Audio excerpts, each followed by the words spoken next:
Okie doke.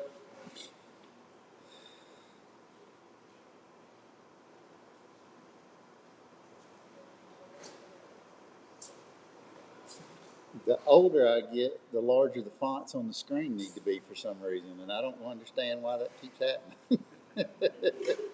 It used to bother me. I'm kind of getting used to it.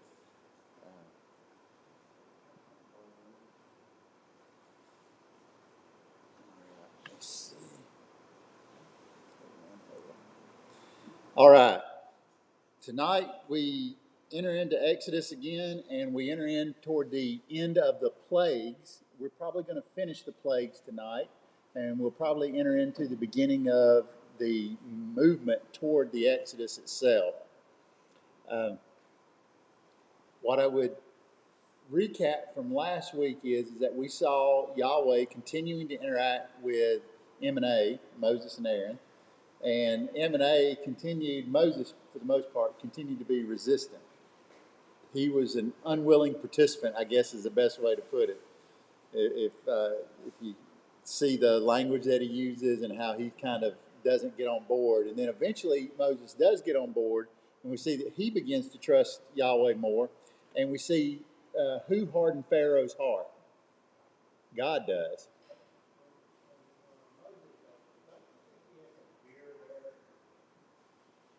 Of yes, yes. Absolutely. Yeah, the statement was, do you think Moses had a fear?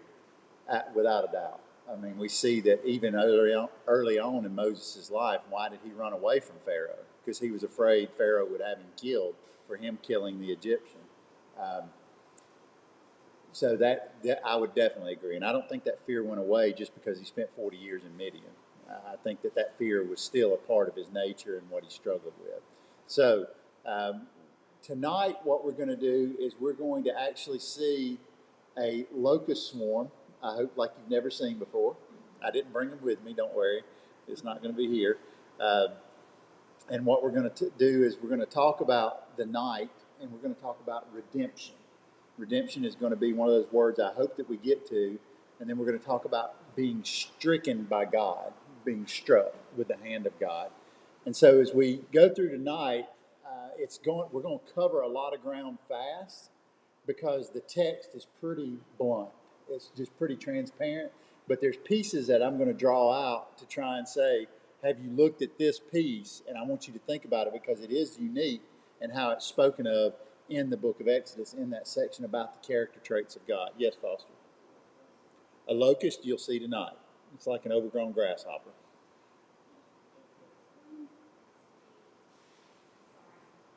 No, thank you.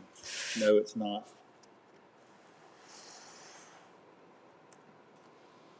Hold on. Thank you, Landy. I can't stand when it does that.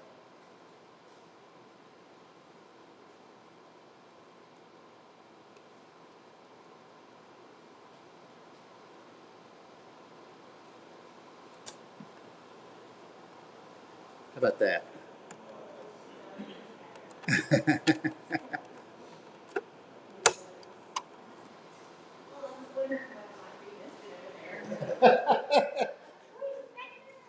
All right. Thank you, Landy. Thank you. Thank you. All right. So let's join the story. Remember, what we left with is the plague last week, and we left with what had happened to all the cattle and the horses. They died. We were left with a conundrum, though, right? I mean, if everything's dead, where did the horses for the chariots come from? You know, logically thinking through this. And so what I would advocate to you is that whenever you grew up in Felt Board Sunday School, how long did the 10 plagues last? Like how many days? Day after day. Is that not? I mean, that's how I was.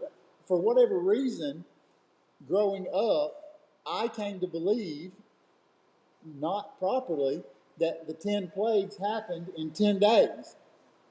And it's like, well, why did I believe that? If we've read through the book multiple times now together, and we've seen where in plagues there was like 3 days in some instances where the plague was with them for like 3 days. The blood in the river. how long is it going to be there? We know that it took a few days for that to happen before the frogs could emerge from the water as well, unless they were zombie frogs. And so now we're left with this issue of, well, how long was the plague? It was interesting as I asked myself this question and I started doing research. I was like, I've never even thought about that. How long did Egypt put up with this, and how long did it take for Egypt to be absolutely just decimated as a culture? Because ultimately, what we will see is Egypt is politically, socially, religious aspects are completely torn apart. The culture of Egypt is destroyed almost within these 10 plagues. And I'll go ahead and tip the scales for you from a knowledge standpoint, is that it's somewhere between 50 to 70 days is what we can best estimate that it took for the 10 plagues to occur. Isn't that interesting? 50 to 70 days. I've never had seen that before. It's like, that's really interesting. Why? And so the way you redo that, just so you know, if you want to, it'd be an interesting exercise, is that you can actually go through and you can reverse engineer from the end plague and take the time backwards. And then if you look in some of the other books of the Bible, there are references to time periods associated with it. And you can actually reverse engineer the plagues and see, oh, well, that's at minimum 50 and at maximum there's 70. There's about 20 days of unknown that we don't know about. But there's at minimum 50, which is kind of cool. I mean, so over a month, these people in Egypt are falling underneath these plagues. And think about that for a minute. We've been underneath COVID now for what, a year and a half almost? And it's not near as bad as this. I mean, this was on a scale from a ratio standpoint of how it was impacting the world at that time. The cosmos of Egypt was significant for them as a people group, right? And so when you think about 50 days, it's like, wow, that's a long time they had to endure it, because their water, their food, their animals, everything was just slowly being taken away from them, right? And so it just would have been hard. Yeah.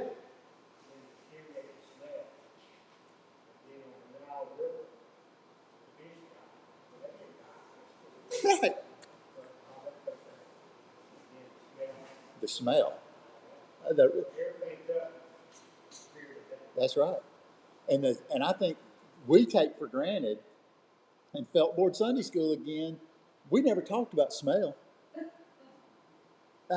It just, for whatever reason, it was just out. It just wasn't on the radar. So think about that. Like David said, think about the fish, and think about the dead frogs, and think about the cattle and the goats and everything that was dying around there. What it must have been like. Y'all, I don't think that we in our historical lifetime that we can see in video and things can comprehend the level of stench and problem that was occurring within Egypt at that moment. If you could put yourself in that frame of mind. Okay? So we're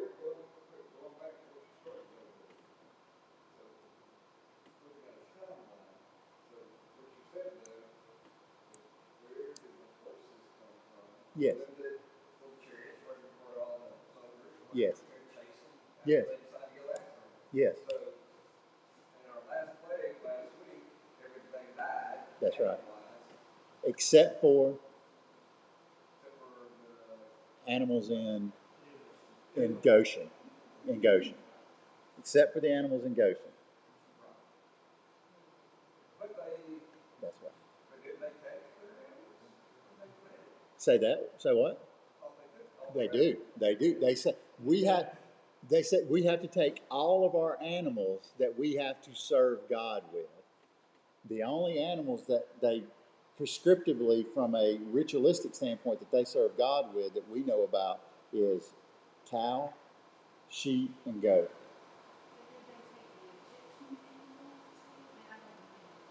It, what we're left with is we only know they plunder clothing, and we'll get to that later, but they plunder silver, gold, and clothing is what they primarily plunder from them.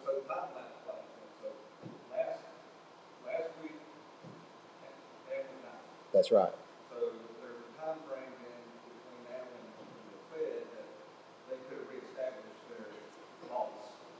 through purchasing, through, and keep Ethiopia, the nation of Ethiopia, not as we know, but Ethiopia, Libya as we know it, that would have all been outside the boundaries of the plague area. Okay, they could have went out. That's right. That's right. From a narrative standpoint, we're not given definitive clues as to what that is. But I can't just help but it's just curiosity in me. I'm like, well, what happened? Because everything's dead. So how did they get the horses to carry the chariots?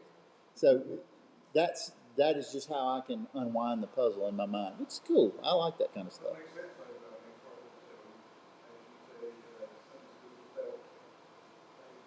Yeah.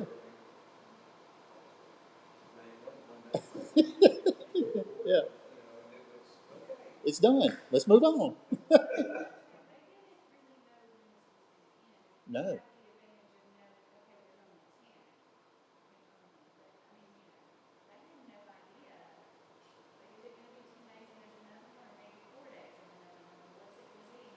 Mm-hmm.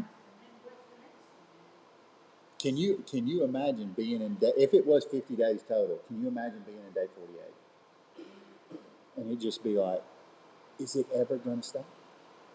Will Pharaoh ever fix this? You see, because whose job was it to keep this from happening? It was Pharaoh's job. Is Pharaoh going to fix this? What is wrong? Why can't Pharaoh get this right? What is he not doing right? Do we need a new Pharaoh? That's naturally what comes to mind. So in chapter 10, we see, and Yahweh said to Moses, go to Pharaoh, for I have made his heart insensitive and the heart of his servants in order to put these signs in the mind of mine in his midst. So who's not only being impacted now? Pharaoh and his servants. That's key, because originally in the first few plagues, we saw that Pharaoh was the primary guy that was being targeted, right? Now we see in the last plague and this plague, we begin to see the servants of Pharaoh becoming part of who we need to have a conversation with, so that you will tell in the ears of your child and your grandchild that I dealt harshly with the Egyptians, and so that you will tell about my signs that I have done among them, and so you will know that I am Yahweh. Now, is that the image of the Christian God that you usually get in Feltboard Sunday School? God dealt harshly with, did he say just Pharaoh? He said he dealt harshly with the Egyptians. That is a personality, a trait of God that we have to come to grips with and struggle with. We have to say, is that the God I serve? Is that the Yahweh that I have, that is the Father of Jesus Christ? Yes, it is. That is him. That is a piece of the personality trait that we have to be able to deal with in our minds. And we can't say, oh, well, that's the God of the Old Testament. Because what do we know about God? He's the same. He's a jealous God. He's the same yesterday, today, and tomorrow, right?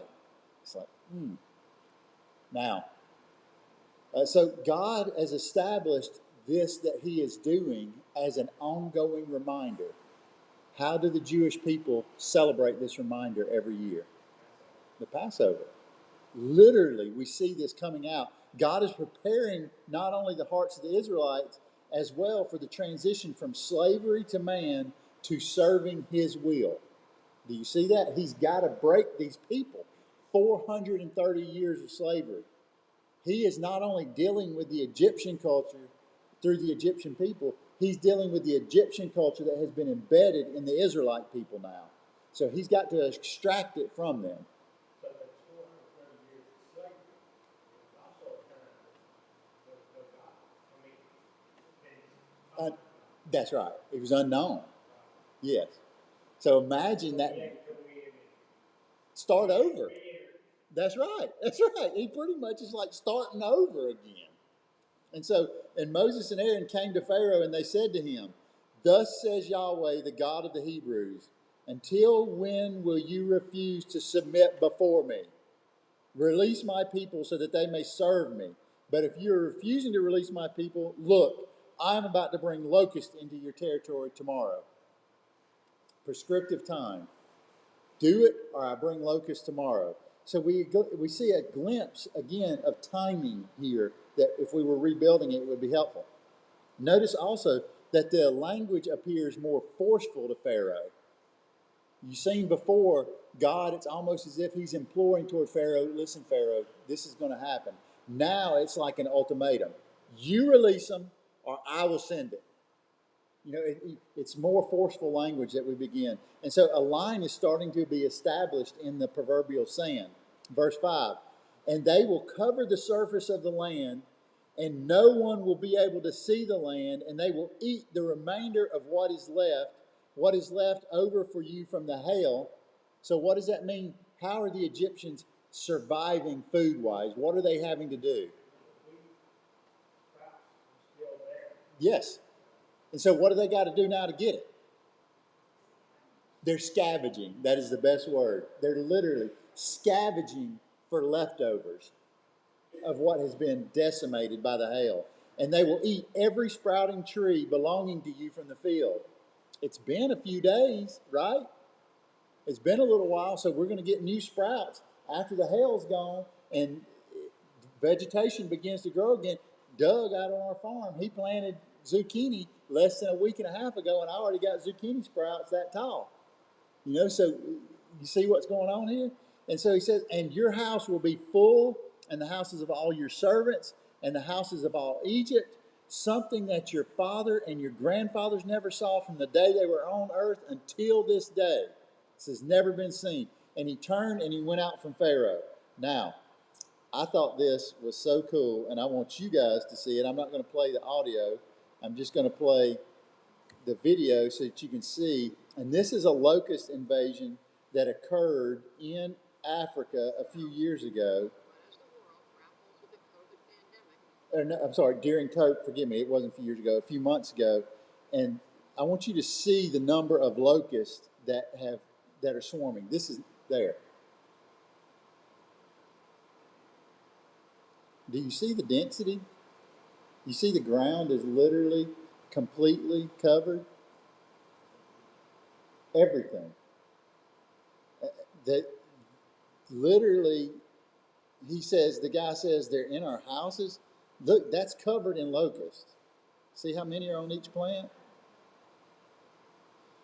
There's another good shot up here I want to show you where they're trying to exterminate them, and they're just walking through the area just trying to hit them with pesticides inside blowers. There's a better one. Let me see if I can get up here and see it. Yes.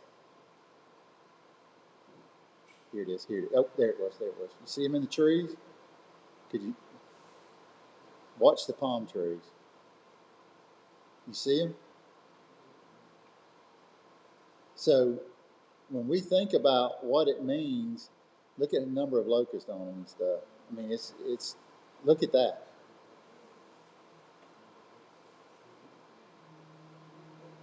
Okay, so yeah, the chickens are fixing to get really fat. So when you think about this locust invasion, it was nothing like had ever been seen before. They're attributing the locust invasion that we're seeing now, obviously, to a global climate change in some way. And what they're saying is that it's creating a breeding ground for the locust, and they're being blown in from the east to the west, and it's causing this overpopulation, and they're decimating the land. And what the problem is that they're killing the food. And so what it does is it has a negative effect in that they're already struggling with COVID, and now we've got people that are struggling with locusts coming in, and now because the locusts are eating all the food, now we've got a food issue to go on top of the COVID issue. And so it's just snowball. So we think we got a problem here. Think about what they got a problem with. And they're everywhere. In one of the interviews, the guy says they're everywhere. They're literally in our homes, they're in our beds, they're everywhere. They're all over the place. And the servants of Pharaoh, remember, God had Moses say to the servant, and the servants of Pharaoh said to him, until when will this be a snare for us? When are you going to end this? How much longer? You see who they're blaming? Release the men so that they may serve Yahweh their God. Who did the servant say to release? the men, and that is gender specific. That was not release mankind. That is release the males so that they may go serve. And look, do you not know? Do you not know that Egypt is destroyed? And Moses and Aaron were brought back to Pharaoh, and he said to them, "Serve Yahweh your God. You are the ones going." And Moses, who are the ones going? And Moses said, "With our young and with our old we will go. With our sons and with our daughters, with our sheep and our goats, with our cattle, we will go, because it is the feast of Yahweh for us." And he said to them, "Let Yahweh be thus with you as soon as I release you and your dependents. See that evil is before your faces." That's interesting. See that evil. Okay, what does your translation say? It's verse 10.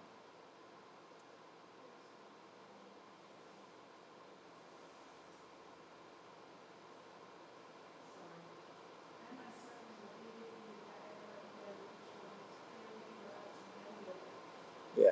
So it's almost like he's accusing them of being like witch doctors. Something evil is among you for this God to be doing this. There's an evil in our land, and you now are a part of that evil. Isn't that interesting? How it's kind of been switched. The roles have been switched some. In fact,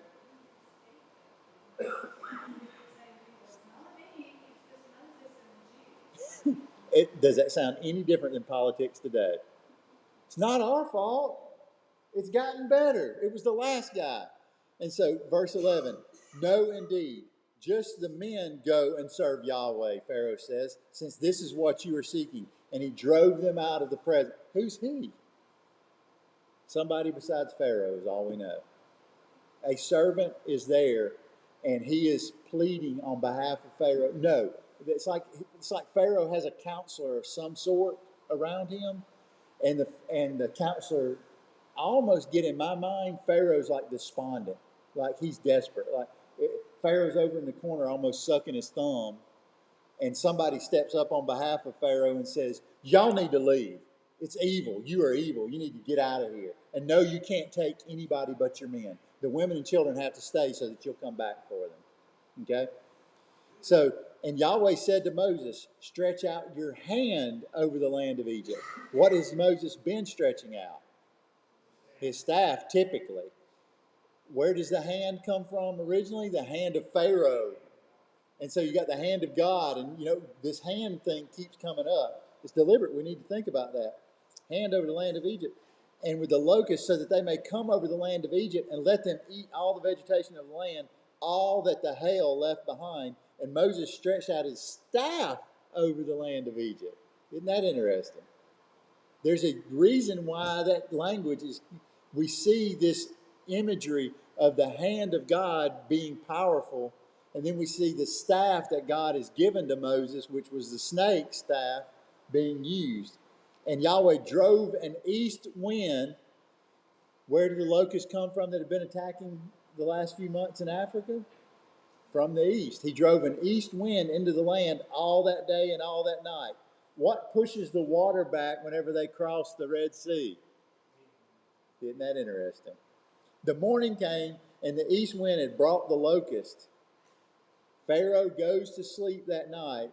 The wind's blowing all night in Pharaoh's palace. The curtains are just standing, a strong east wind. The curtains are flapping in Pharaoh's palace all night.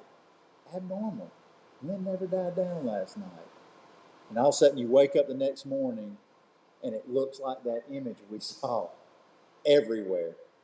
And the locusts went up over the land of Egypt, and they settled in all the territory of Egypt. Very severe. Before it there were no locusts like them, nor will there be after it. So you mean what we just saw in Africa is not even as bad as it was? Nope. And they covered the surface of all the land, and the land was dark with them. Did you see the land pictures there where you could see the earth moving? Can you imagine what it was like to go outside and try to walk?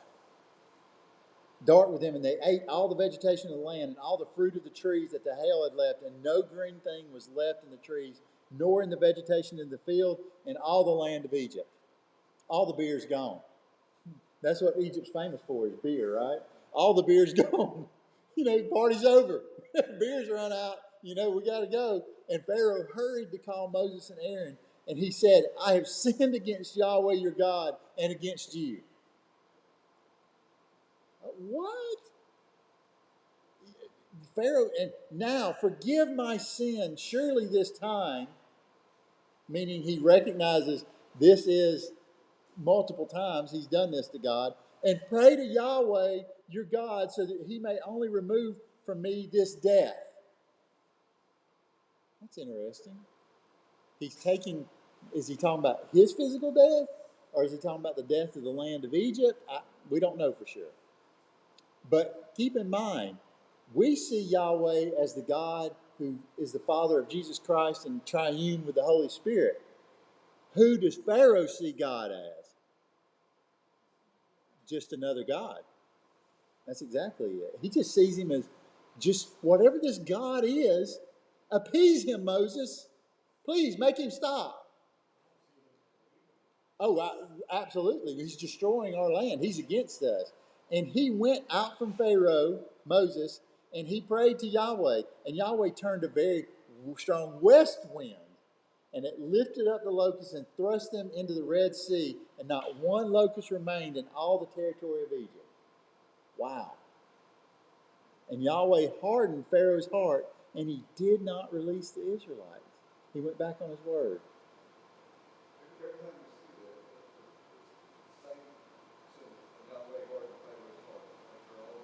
Yes.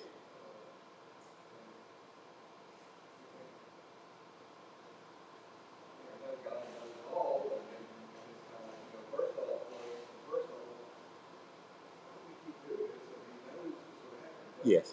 But what I got together now, what I think I'm putting together though is after the first plague or 2 or 3, Pharaoh was ready to say go at times. Okay. But then Yahweh is hardening Pharaoh's heart. Why? So he could prove a point to that. Yes. Well, I think it's more than just Israel. I think God showed it all. Yes. Because again, this is something that's going to be told over and over and over again. Throughout history. And then again, I mean, God has not been present for over 400 years. So he's reintroducing himself and he's showing them how powerful he is. All right, that's why I took it up. I mean, they probably would have already been gone. I'll say probably because of the plagues, yes. the recent plagues. Yes. Probably would have released it, but yet God hardened Pharaoh's heart. Yes. Intentionally. Well, why else? So let's fast forward. It's intentional because of the fact that he's got to prove the point. Yes. To the people that haven't had God.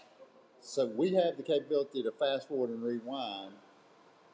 Why does he need to do this if we fast forward to them being in the desert alone? Yes, what else? Keep thinking it through. What do they not have access to anymore? What by God doing what he's done in Egypt, if you fast forward now forward, there's nothing to go back to. What are we going to do? Go back to Egypt? You see? I mean, he's completely destroyed any safety blanket they could have. They came, now what do they say in the desert? They say, oh, well, we need to go back to Egypt because we can have honey and milk. And it's like, are y'all stupid? It's all dead.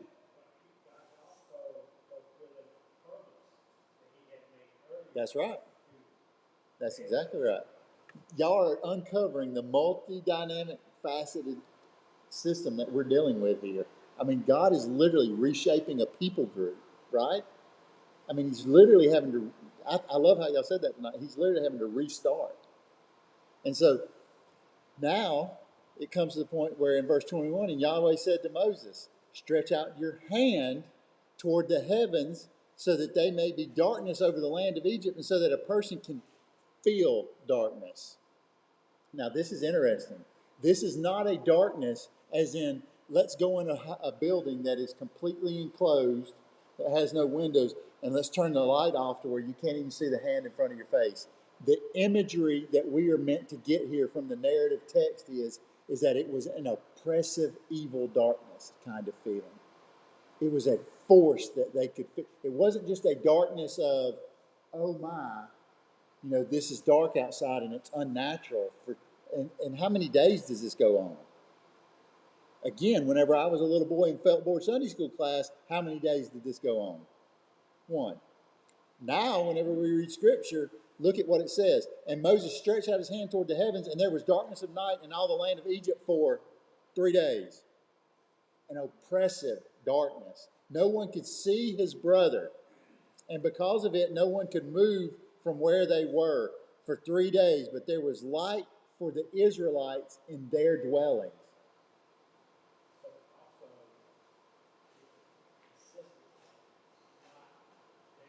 That's right. That's right. That's right.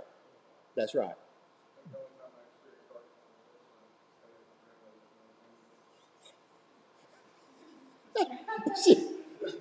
Yeah.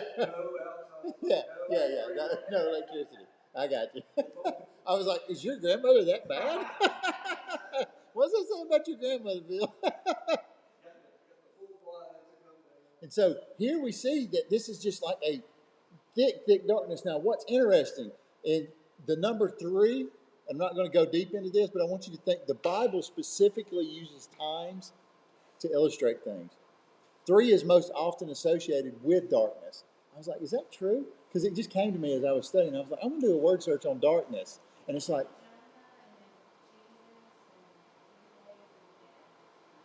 is that not crazy? I've never noticed that before. It was like, oh, that's kind of interesting. Darkness does seem to come in 3s. I've heard the old adage, the old cliche growing up around country folk, troubles come in 3, Chad. Haven't you always heard that? My water heater broke, my dishwasher broke, and my washing machine went out. One time we were traveling on an RV trip in Huntsville. The tire blew out, the washing machine went out, and the refrigerator went out in that trip. And why I ended up, I said, the 3s is done. I said, we're done. It's 3. We're out. We can't have any more problems. We can go do whatever we want now. And Pharaoh called Moses and said, go serve Yahweh, this God of yours. Only your sheep and goats and your cattle must be left behind. Dadgummit, Pharaoh, you bonehead. You dependents may also go with you. Take the kids, take every human with you, but your cattle, they've got to stay. Why would Pharaoh want to keep all the cattle? That's it. More to me, it's that they may not come back for the cattle because these are good shepherds. They'll figure out a way to catch a goat or do something, but not. They don't got food. They need the cattle. And Moses said, even if you yourself put into our own hands sacrifices and burnt offerings, and we offer them to Yahweh, our God, our livestock must also go with us. Not a hoof can be left because we must take for them to serve Yahweh, our God. And we will not know with what we are to serve Yahweh until we come to where we're going. And Yahweh hardened Pharaoh's heart, and he was not willing to release them. And you've got to, at this point, you probably start thinking, wow, God really had it against Pharaoh. Yep. And Pharaoh said to him, go from me. Be careful not to see my face again, because on the day you see my face, you will surely die. And Moses said, that is right. I will not see your face again. Because he knew the plagues were coming to an end. He knew this was fixing to be over with. Because remember what did God told him? He'd already told him the end story way back, right? So, chapter 11, and Yahweh said to Moses, still one plague I will bring upon Pharaoh and upon Egypt. Afterwards, he will release you from here. And at the moment of his releasing, he will drive you completely out from here. He will drive you. You see that? It's not he's going to let you go. Pharaoh will get out, leave, speak in the ears of the people. That's interesting. And let them ask a man from his neighbor and a woman from her neighbor for objects of silver and objects of gold. That's kind of awkward, right? You think socially, you mean I'm going to go to my Egyptian master or my Egyptian neighbor and I'm going to say, hey, got any gold? What is that? Do you get what that must have felt like? Well, yeah, I do. You know I got gold. Well, you want us to leave? Yeah, I do. Well, you got any gold? Well, really? This is really, that's not what God would do, right? I mean, he's just telling them, go ask for it. Look at what happens. And Yahweh gave the people favor in the eyes of Egypt. Also, the man, Moses, was very great in the land of Egypt. Meaning what? That the people of Egypt were like, whoa, this is like, he's like the prophet of God. Whoever this Yahweh is, that guy Moses is his prophet. In the eyes of the servants of Pharaoh and in the eyes of all the people. And Moses said, thus says Yahweh, about the middle of the night, I will go out through the midst of Egypt, and every firstborn in the land of Egypt will die, from the firstborn of Pharaoh, who sits on his throne, to the firstborn of the slave woman, who is behind the pair of millstones, and every firstborn animal. Thought all the animals were dead. How long has it been? You see? And there will be a great cry of distress. When we last heard a cry of distress? When the people, when they cried out, not to God, when they cried out into the city of cry of distress in all the land of Egypt, and like of which has not been nor will be again. Wow, boy, I was having a conversation with someone. He said we just need to cry out to God for help, and I said, oh, we do. I said, I'm studying Exodus right now, and it's like big time. We need to be crying out to God in our nation right now for help. But against all the Israelites, from a man to an animal, this is confusing. I'm going to talk out there here in a minute. But against all the Israelites, from a man to an animal, a dog will not even bark, so that you will know that Yahweh makes a distinction between Egypt and Israel. That's weird. That's really weird. Let's keep reading and then I'll come back to it. And all of these your servants will come down to me and bow to me, saying, go out, you and all the people who are at your feet, and afterward I will go out. And he went out from Pharaoh in great anger. Okay, so let's talk about dogs for a minute. Dogs, there was an Egyptian god, Anu, it is Anu, thank you. And he is the face of a dog, almost looks like a jackal. There is a distinction. And let me see if I can Egyptian dog. See it? This is him right here. See it? Okay. So a little backstory on dogs. Dogs were mummified in Egypt. You're like, you're kidding. No, they would mummify their nice dogs. And they would bury them with them so that they could have them in the afterlife. Poor dog. It's the master. The dog's like, please live. You live, I live. You die, we both get mummified. But literally, they've found thousands of graves of dogs. And so we think of Pet Cemetery, not the horror movie, but pet cemeteries, and people bury their animals now. They buried them then. Now there were varying degrees of mummification because they can tell based off of where and there's a whole area of the land that stretches not just in Egypt, but out of Egypt up toward the coastline and such, that they found mummified dogs. So dogs were not at this time period, based on what archaeological evidence has been given so far. You have to, say that, right? Because you never know what you might find next. So far, the belief is that dogs were not per se, for the most part, considered as a house animal. There were a few, but for the most part, dogs ran in packs like jackals or coyotes or that kind of thing, and they were wild, sort of roaming animals that would eat carcasses and other things. They were they were out in the wild, and they were just wild dogs, is how we would think of them. Okay, sir, I couldn't hear you. Oh, because there were some people that had house dogs, and they were considered protection. Now, Jewish people don't like dogs at all, from the standpoint of, from archaeologically speaking, they don't find dogs around Jews very often at all. We don't know exactly why, but there's some people that have some subjections about it. But we don't know for sure. But the point being here that we need to look at is that whenever he says, "But against the Israelites, from a man to an animal, a dog will not even bark," that is an indication, because of society and the way that it was. They're saying the dogs didn't even go against the Jews.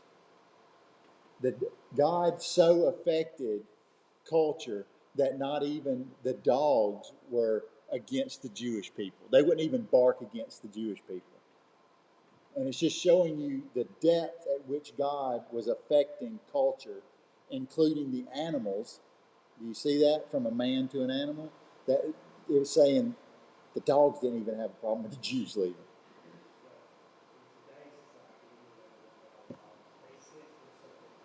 Yes. Yes. And one of the things I read, David, to your point, is they were talking about in context to, for instance, this time period, they said those dogs would have been roaming the streets of Egypt. And if anybody would have been out or things would have been going on, dogs would have been barking at people as they were going up and down the streets collecting gold and silver and those kind of things. Okay? So I thought that was interesting. I'd never noticed it before, and I was confused the first time I read it. And I was like, what does that mean? And Yahweh said to Moses, Pharaoh will not listen to you, so that my wonders may multiply in the land of Egypt. And Moses and Aaron did all these wonders before Pharaoh, and Yahweh hardened Pharaoh's heart, and he did not release the Israelites from his land. Golly, Pharaoh, and here it comes. Notice who is being talked to here, okay? And Yahweh said to Moses and Aaron in the land of Egypt, saying, "This month will be the beginning of months.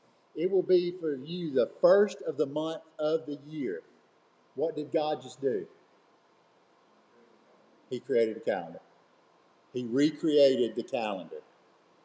This is an extremely significant event from the aspect of religion. The reason I say that is that the calendar, as we know it, is referred to. We base our calendar off of what? The Gregorian calendar. The Gregorian calendar. You say, that's interesting. Why is that different from this? Because the months don't line up. And I will tell you that whenever you begin to study this and you get down into the guts of it, what you'll find is that we have modified, because of the Gregorian calendar, we have modified our days to align to the pagan days, not to the days that God established. And that's significant. That is very significant. You say, Chad, what do you mean? Give me some examples. Sunday comes from what? The worship of the sun God. Shabbat should have been is on what? Friday night to Saturday night. The first day of the week being then Sunday as we know it. But because of the Gregorian calendar, it's all been deliberately moved underneath a pagan schedule of time. And that, if you really study spiritually, the impact of that is that was a turning point in history, literally, because now what happened is it put the Jews against the Gregorian calendar. Does that make sense? And it spiritually has an impact on all of mankind because of how that changed. David, what were you going to say? Okay. So Passover coming up, for instance, is in April 15th, 2022 from 8 to April 23rd. It changes dates, and it's because the cycle of the moons and how we measure month versus how the Jewish calendar measures months. Oh, I don't know that answer. Yeah, I don't know that answer for sure. I just picked the date. I've Googled the Passover dates for next year, but I'm not 100% sure. Speak to all, because I believe partially because it starts on sundown, April the 15th, I believe. But I'll have to go look at that. Speak to all the community of Israel, saying, verse 3, on the 10th of this month, they will each take for themselves a lamb for the family, a lamb for the household. Now, the household is significant because, and we're going to see some things that are going to be interesting from a social dynamic. And if the household is too small for a lamb, what do you mean too small? Well, you got Bachelor Joe over here. He can't eat the whole lamb. He and the neighbor nearest to his house will take one according to the number of persons. We don't know what that person count is. And you will count out portions of the lamb according to how each one can eat. You know, it's like whenever I ask Marty, hey, how many people you got coming? Well, I got 14 adults and 7 kids. That's much different than 28, adults eating, whatever, 20, 21. And so now the lamb for you must be a male without defect in its first year. You will take it from the sheep or from the goats. I was always taught it came from the sheep. Isn't that interesting? You will keep it until the 14th day of this month, from 10 to 14. And all the assembly of the community of Israel will slaughter it at twilight. Hold on a second. Let me make sure I got this right. I'm in Egypt. I go get, for my family and Joe, who lives next to me because he's a bachelor, and I go get a lamb, and at twilight, I step out the front of my door of my house with this perfect blemish, no lamb, having a defect, and what I'm going to do is slit that lamb's throat out there, and all of my neighbors are going to be doing it at the exact same time. You get the picture? I mean, this is like a bloodbath. That's the point. 600,000 men. So, I mean, even if Joe's a bachelor, let's be conservative and say 550,000 lambs are fixing to be cut. You see what I'm talking about? Wow. You will keep it until the 14th day of this month, and at the assembly of the community will slaughter it 7, and they will take some of the blood and put it on 2 doorposts and on the lintel on the houses in which they eat it. The doorpost, in the context of this archaeological time period, the doorpost would be made out of wood, a column, a beam. We would think of it like a 6x6 post. And then it would have a 6x6 post across the top of it that would rest on top of that column, those 2 columns. And then in houses of any means would be a stone door threshold with a small lip to keep the door from swinging all the way out, the door always pushed in. Okay? And they found hinges that were made. I mean, this is all stuff from an archaeological standpoint. They found metal hinges that had been made so the door would swing on a metal hinge, and it would latch, but it would swing into the home, and it would have stops so that if the kids pushed the door, it would stop at the lintel and at the threshold so that the door would not swing out into the street. Okay? You follow me? So what he tells them is I want you to go and I want you to take the blood, and they will eat the meat, verse 8, on this night. They will eat it fire roasted and with unleavened bread. Now, hold on a second. Whenever we eat meat, how do we cook meat? We do what to the animal first? If you're a deer hunter, what do? How do you shoot that deer? You gut it. Watch. You must not eat it, any of it, raw or boiled in water, but rather roasted with fire, its heads with its legs and with its what? Isn't that interesting? Again, Feltboard Sunday School class never told me that. Yeah, it just keeps it moist. Yeah, you're right. And you must not leave any of it until morning. I can't eat no more lamb, Daddy. Son, you got to eat your portion. That was your portion. I can't eat no more, Dad. Keep eating, son. And if he can't, he says, anything left from it until morning, you must burn in the fire. Well, if Bob couldn't finish his portion, we got to incinerate it. 11, and this is how you will eat it: with your waist fastened, a garment belt around your waist, your sandals on your feet, and your staff in your hand. Okay? Like you're getting ready, and you will eat it in haste. It's Yahweh's Passover. That's how we should be eating Passover dinner. And I will go through the land of Egypt during this night. Who is God talking to right now? Moses only. I will go through, and I will do from human to animal, and I will do punishments among all of the gods of Egypt. Whoa!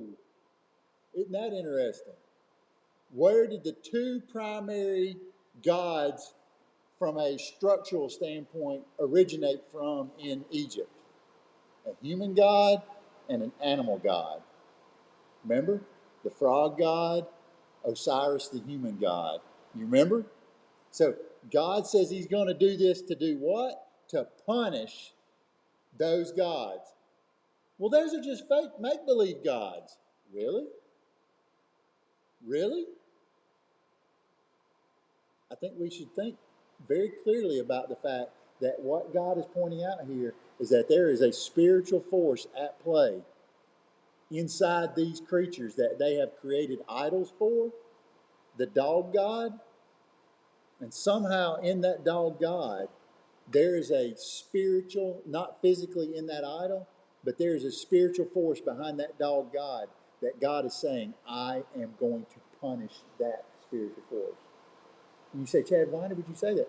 What about the Nephilim? What about the 70, the fallen, the Tower of Babel? Everything that we've studied there. So now, it says, I'm going to punish that. I am Yahweh. And the blood will be a sign for you on the houses where you are, and I will see the blood, and I will pass over you, and there will not be a destructive plague among you when I strike the land of Egypt. And this day will become a memorial for you, and you will celebrate it as a religious feast for Yahweh throughout your generations.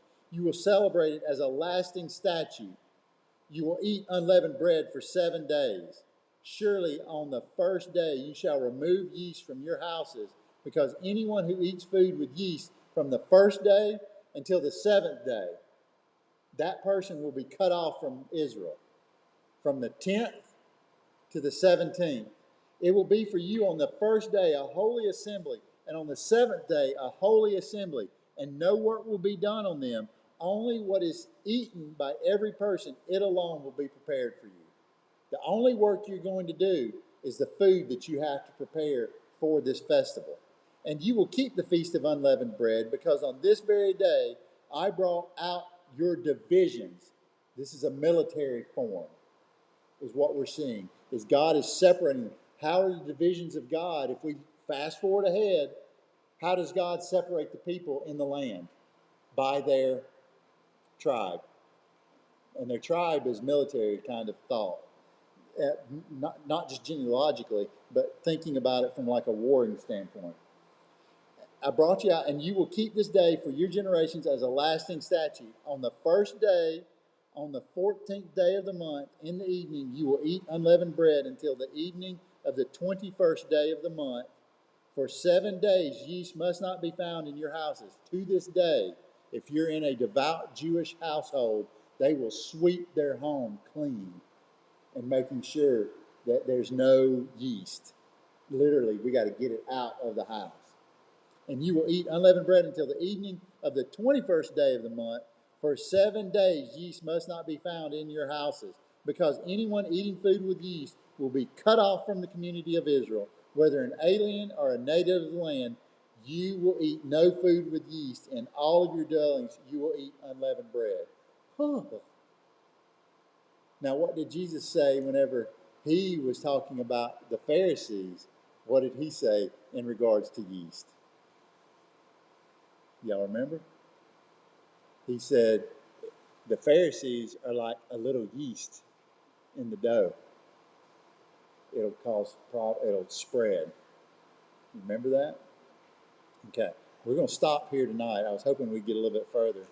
But what you're going to see coming up is you're going to see next the conversation that Moses has with the elders. Because keep in mind, who was talking to who there? Yahweh and Moses. Now Moses has got to go relay this message to the elders of the people so that they can now do something with what it is